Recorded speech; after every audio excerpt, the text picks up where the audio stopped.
Samantala, 25 anyos na Pangasinense top 7 sa October 2024 Optometrist Licensure Examination. Ang kanyang sikreto ng tagumpay ibinahagi. Naritong report. Sa pangarap na maging optometrist tulad ng kanyang lolo, ina, kapatid, tito at tita, kumuha rin ng kursong Doctor of Optometry ang 25 anyos na si Milen Salvacion de Jesus sa isang universidad sa Dagupan City.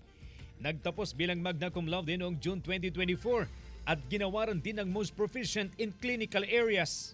Tubong Barangay Sapang, Santa Barbara, Pangasinan si Milen, pang-apat sa 5 magkakapatid. Mechanical engineer ang kanyang amang si Roberto de Jesus at optometrist ang kanyang inang si Dr. Jeanette. Unang linggo ng Oktubre nang mag-take si Milen ng optometrist licensure examination.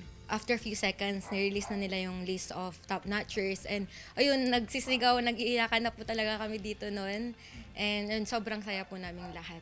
Nagpapasalamat si Milen sa lahat ng taong nasa likod ng kanyang tagumpay, lalong-lalo na sa kanyang pamilya at mga kaibigan. The secret po sa success ko ito is no other than God po. His grace carried me through every challenge po talaga.